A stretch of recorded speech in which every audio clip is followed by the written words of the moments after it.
the game, James. It's Doe, ball's moving around, and then Luka. Wraparound pass, Gabe. Watch this catch, too. Finish.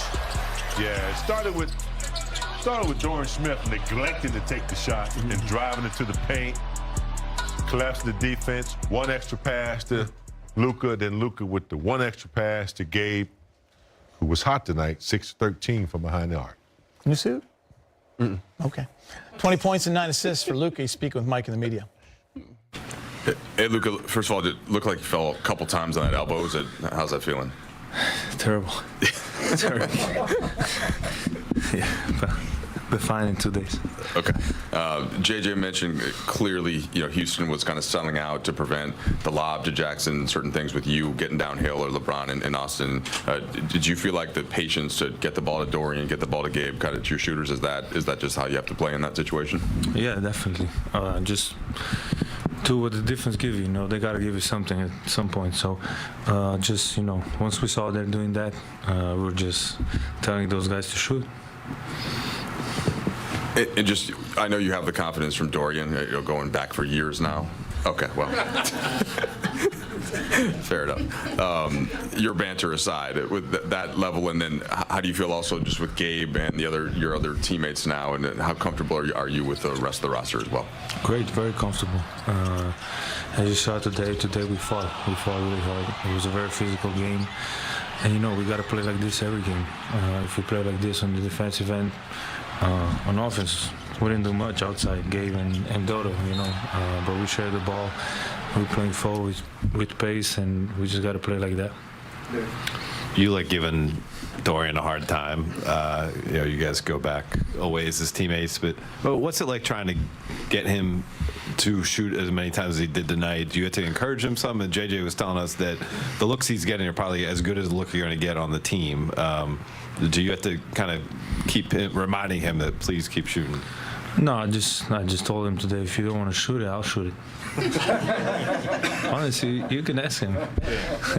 I think he could have shot more. Even he was 3 or 4 times he was open, he didn't want to shoot it. So that's the only thing I told him. And he knows how I tell him.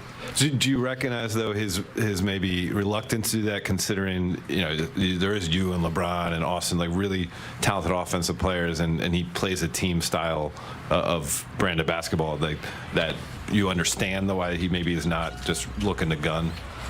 Yeah, but he talked in practice when he shoots with me, so I don't see why he don't want to do it in the game. But no, I mean, he's a great player. Those players you need on team. Never complain. Play 48 minutes, play 0. He's never gonna say a thing, and he's a fighter, man. Always loved him. Always love how he plays, and just happy to be reunited with him. Luka, JJ said with so few games remaining, you guys have started to talk a little bit more about seeding and the playoffs as a group, and that this point of the season is about ramping up for the playoffs and just that urgency. Have you felt that, especially these last couple of games against Memphis and Houston, from you guys? Yeah, definitely. That was 4th in the West or 5th and 2nd in the West. Those are potential playoff matchups, and we knew what we need to do. So I think that's how we play hard, and that we just went out and wanted to get a win. Luka, on that note, what do you think it can mean with the group having to go through different ups and downs with close games as of late? What it could mean to you guys for the playoffs with getting ready for that? What do you mean ups and downs? Well, just having some close games, Indiana, Chicago tonight. Oh, yeah. I mean, there's so many games. There's always going to be some close games. But, one we closed and one we didn't. So sometimes, they make a half-court shot. There's not a lot you can do. But, those games that you lose like that build you up. And that helps the team, I think. At this point in the season, how much do you pay attention to the standings and, push for specific seeding, as you guys close the regular season? A little bit. We talk as a group mostly, but we just got to go game by game. That's what I always say. You can't look forward. You got to go game by game. Every game is a different challenge, so just got to go game by game.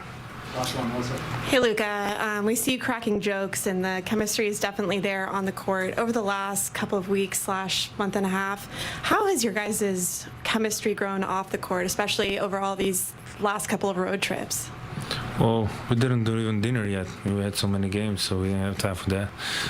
But, out the court is great. Everybody, we joking in the locker room. Then when we need to lock in, we'll lock in. So the chemistry is a great point right now. Thanks, Luka. Thank you.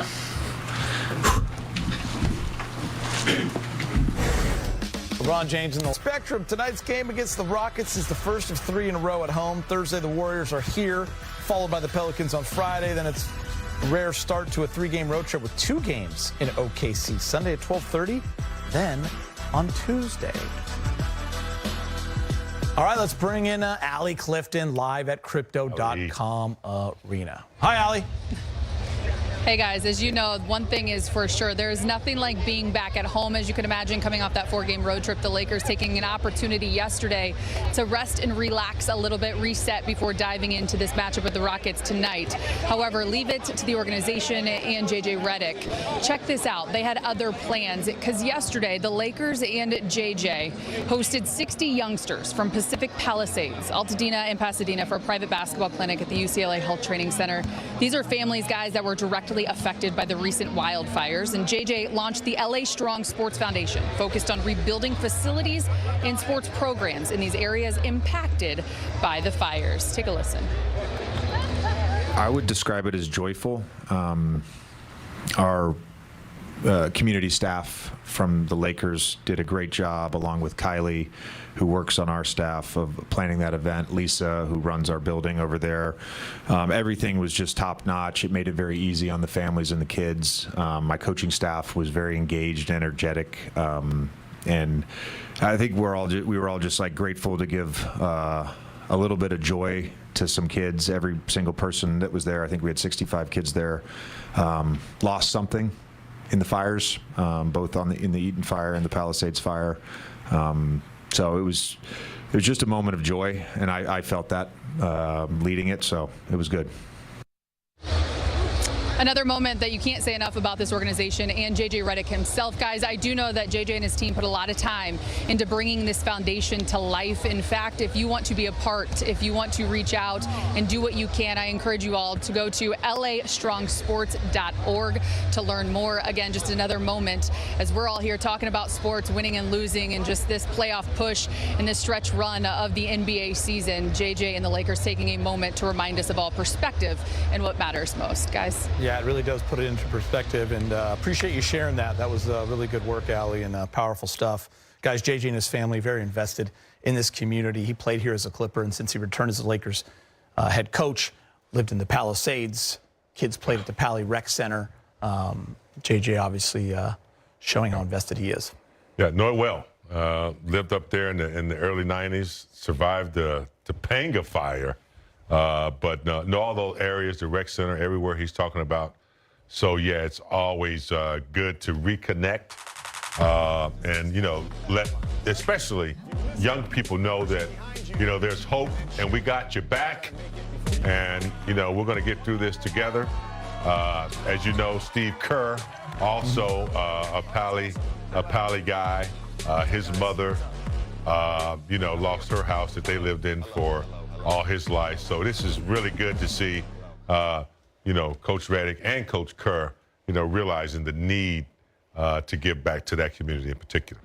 It's the thing that people forget sometimes, it just takes a moment to take you away from what's at home. You think about most of these kids, you think about with JJ and his kids, you years and years of collecting jerseys, all that memorabilia you have and all